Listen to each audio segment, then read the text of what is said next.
శ్రావణ మాసంలో మరో ముఖ్యమైన పండుగ అన్నా చెల్లెలు, అక్కా తమ్ముడు. ముఖ్యంగా అన్నా చెల్లెలకి ఎక్కువగా ప్రిఫరెన్స్ ఇస్తారు కాబట్టి రాఖీ పౌర్ణమి.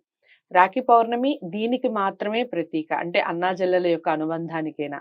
లేదా దీనికి ఇంకా ఏదైనా కథ కానీ, దీని యొక్క విశిష్టత కానీ ఇంకేదైనా ఉందా చెప్పండమ్మా? చాలా కారణాలు ఉన్నాయి మనం హ్మ్. రాఖీ పౌర్ణమి చేసుకోవటానికి. హ్మ్. రాఖీ అనేది ఉత్తరాది పదం. హ్మ్. రక్షాబంధనం అనేది మన తెలుగు పదం. హ్మ్. అంటే ఒక సోదరి సోదరుని యొక్క రక్షని కోరుతూ ఒక బంధనాన్ని అంటే తను దేవుడి దగ్గర పెట్టి పూజ చేసి నా రక్షగా అంటే భగవంతుడు మా సోదరుని రక్షించాలి అనే దానికి సంకేతంగా. హ్మ్. ఇక్కడ మనకి తెలిసినంత వరకు అన్నా చెల్లెళ్ళు, అక్కా తమ్ముళ్ళు ఇది రక్షాబంధన్ కట్టుకుంటారు. హ్మ్. కానీ పురాణాల ప్రకారం ఇంద్రుడు రాక్షసుల మీదకి యుద్ధానికి వెళ్ళేటప్పుడు సచీదేవి కూడా రక్షాబంధన్ కట్టింది. హ్మ్. అంటే ఆయన యుద్ధం చేస్తున్నాడు, వెనక్కొస్తున్నాడు. హ్మ్. అక్కడ జయం లేదనమాట. హ్మ్. ఆవిడ ఏం చేసింది, నేను నా భర్తకి రక్ష అనేది ఒకటి కట్టాలి.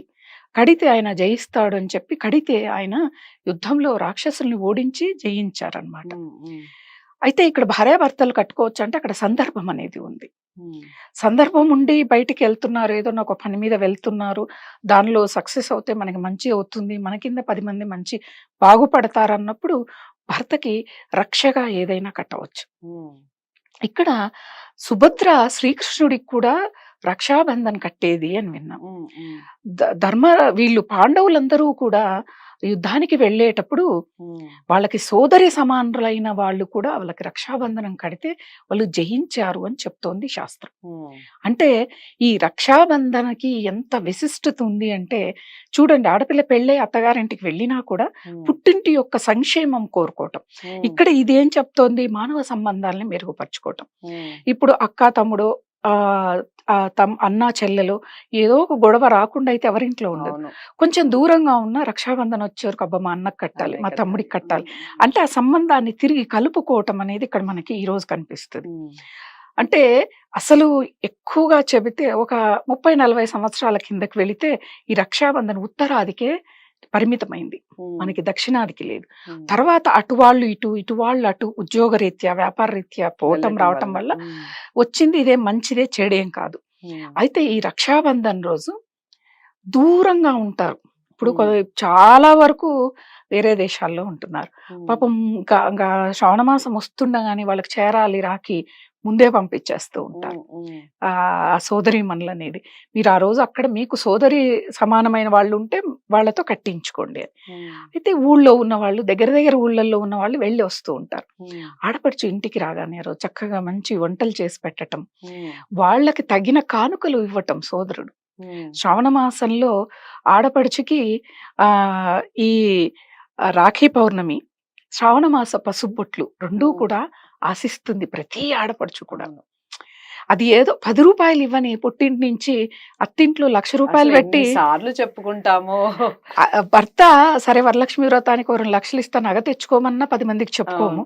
పుట్టింట్లో సోదరుడు ఒక రూ. 10 ఖచ్చితంగా. ఇస్తే హ్మ్. మా అన్న మా ఇచ్చాడు, అన్నయ్య మా ఇచ్చాడని అన్నయ్య చెప్తాం. ఇచ్చాడని హ్మ్. 100 మందికి చెప్పుకుంటుంది హ్మ్. ఆడపడుచు. అది హ్మ్. ఆడపిల్ల యొక్క లక్షణం. హ్మ్. ఏ ఆడపిల్ల అయితే పుట్టింటి మంచి కోరుతుందో ఆ ఇల్లు చాలా బాగా ఉంటుంది. హ్మ్. అందుకే ఆడపిల్లల్ని అసలు వదిలేస్తారేమో తల్లిదండ్రుల తర్వాత అని హ్మ్. మనకి ఈ సాంప్రదాయం. ప్రతి సంవత్సరం శ్రావణ మాసంలో ఆడపడుచుని పిలుచుకోండి, హ్మ్. పసుబొట్టునివ్వండి, కనీసం రైక ఇవ్వండి. స్తోమత హ్మ్. లేదు, హ్మ్. ఒక రవికను పెట్టి ఇచ్చినా చాలు. హ్మ్. అందరూ వేలు వేలు ఇస్తారు, మేము ఇవ్వలేమన్న బాధ అవసరం లేదు. హ్మ్. ఏందంటే చెప్పాం కదా, రూ. 10 ఇచ్చినా చెప్పుకుంటారు ఆడపడుచులని. హ్మ్. హ్మ్. అలా అంటే వాళ్ళకొక ఆనందం. అబ్బా! మా పుట్టింటి వాళ్ళు పిలిచారు. మా అమ్మ, మా నాన్న లేకపోయినా మా అన్న, మా తమ్ముడు పిలిచారు. భోజనం పెట్టారు. ఒక రవిక పెట్టారు. హ్మ్. ఎంత ఆనందపడిపోతుంది. ఆ ఆనందం మీ ఇంటికి మంచి రక్షణగా నిలుస్తుంది. హ్మ్. ఏ ఆడపడుచు పుట్టింటి మీద బాధపడుతుందో ఆ పుట్టిల్లు అభివృద్ధిలోకి రాదు. హ్మ్.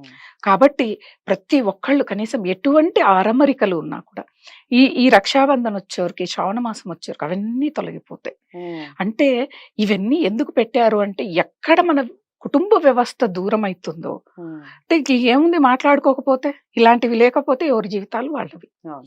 అలా ఉండకూడదు. మన భారతీయ వ్యవస్థ అనేది చాలా గొప్పది. హ్మ్. ప్రపంచ దేశాలన్నీ కూడా మనల్ని చూసి నేర్చుకున్నాయి. హ్మ్. కానీ మన దౌర్భాగ్యం ఏంటిది అంటే మనమే పాటించట్లేదు. మనమే పాటించట్లేదు.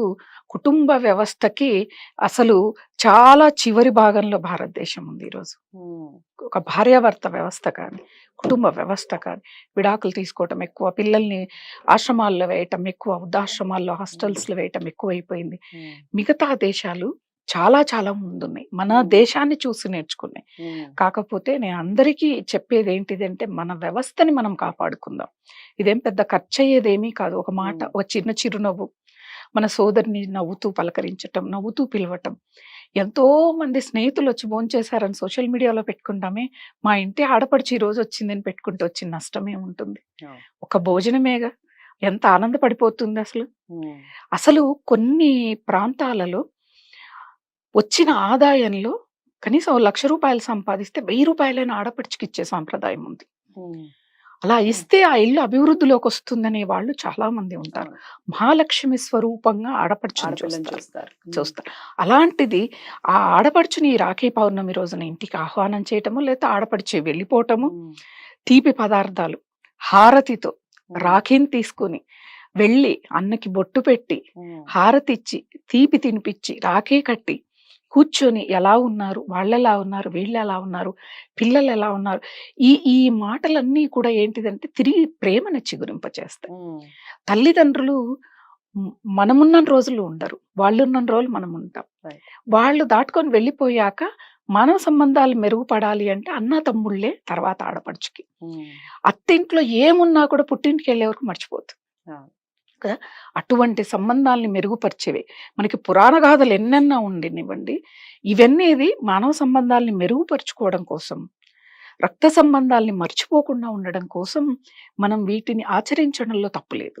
ఉమ్, అలాగే శ్రావణ మాస పౌర్ణమి రోజు చాలా వరకు వరలక్ష్మి వ్రతాలు, చాలా మందికి ఇంటి సాంప్రదాయం పౌర్ణమి రోజు ఉంటుంది ఓకే. వరలక్ష్మి వ్రతం. ఉమ్, ఉమ్, నిజంగా చాలా మంచిది ఆ రోజు చేస్తే. ఉమ్, సత్యనారాయణ స్వామి వ్రతాలు చేస్తే ఇంకా ఇంకా అద్భుతం. ఆ రోజు రాఖీ పౌర్ణమి రోజు. రాఖీ పౌర్ణమి రోజు ఉమ్, శ్రావణ మాసంలో ఏకాదశిలో కూడా సత్యనారాయణ స్వామి వ్రతం అత్యంత అద్భుతమైన ఫలితాలను ఇస్తుంది. ఉమ్, ఏకాదశి అనేది కొంతమంది ప్రతి ఏకాదశికి కూడా ఇంట్లో వాళ్ళ వరకు సత్యనారాయణ స్వామి ఫోటో పెట్టి ప్రసాదం తయారు చేసి వ్రత కథను చదువుకునే కుటుంబాలు చాలా ఉన్నాయి మనకి. ఉమ్, ఉమ్, అలా ఈ శ్రావణ మాసంలో ఇంకా ఫలితాలను ఇస్తుంది. ఉమ్, ఏదైనా అధిక ఫలితాలను ఇచ్చేది. అసలు మహిళకి ఈ మాసం అంటేనే ఇష్టం. ఒక రాఖీ పౌర్ణమనే కాదు, వరలక్ష్మి వ్రతమనే కాదు, ప్రతిరోజు ఏదో ఒక పండుగ వాతావరణం.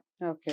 ఒకరింటికి వెళ్ళటం, రావటం, ఇది కూడా ఉమ్, ఇప్పుడు ఎదురింటోళ్ళు పక్కింటోళ్ళు ఏదో ఒక చోట గొడవలు అవుతాయి, ఉమ్, మాట్లాడరు.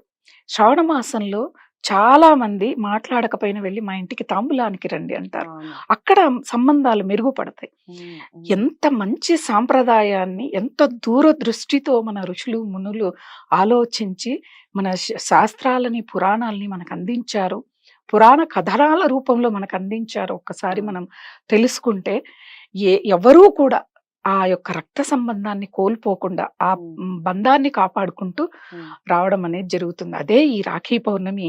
హిట్ టీవీ ప్రేక్షకులందరూ కూడా, సోదరీమణులందరికీ కూడా రాఖీ పౌర్ణమి శుభాకాంక్షలు. చాలా అంటే చాలా సంతోషం అమ్మ. చాలా బాగా చెప్పారు. బంధం నిలబడాలి అంటే ఒక చిన్న మాట చాలు. అది ఏ మాట అయినా కానీ, బంధం తెగిపోవాలి అన్నా అంతేనండి, ఒక చిన్న మాట చాలు. ఒక మంచి స్మైల్, ఒక మంచి మాట మనిషిని ఖచ్చితంగా ఆయుష్ పెంచుతుంది, బంధాన్ని కలుపుతుంది. అలాంటి బంధంతో ముడిపడిన పండుగనే రాఖీ పండుగ. ఈ రాఖీ పండుగ ప్రతి ఇంట్లో నిజంగా సుఖ సంతోషాలు, ఆనందాలు వెల్లివిరిసేలా చేయాలి అని అమ్మ చెప్పినట్టుగా ప్రతి ఒక్కళ్ళు పాటించండి. ఇప్పటి వరకు ఒకవేళ ఏదన్నా చిన్న చిన్న అరమరికలు ఉన్నా కూడా ఈ రాఖీ పౌర్ణమితో అందరూ ఆనందంగా ఉండాలి అని మనస్ఫూర్తిగా మా ఛానల్ కోరుకుంటోంది. వీడియో ద్వారా మీరు అందరికీ షేర్ చేయడం ద్వారా కూడా తప్పకుండా సత్ఫలితాలు అనేవి వస్తాయి. వీడియోని లైక్ చేసి షేర్ చేయండి. మీ కామెంట్స్ ఏమన్నా ఉంటే కూడా కామెంట్ బాక్స్లో తెలియజేయండి. ఛానల్ని సబ్స్క్రైబ్ చేసుకోవడం మర్చిపోవద్దు. మరో మంచి వీడియోతో మళ్ళీ మీ ముందుకు వస్తాను. నమస్తే.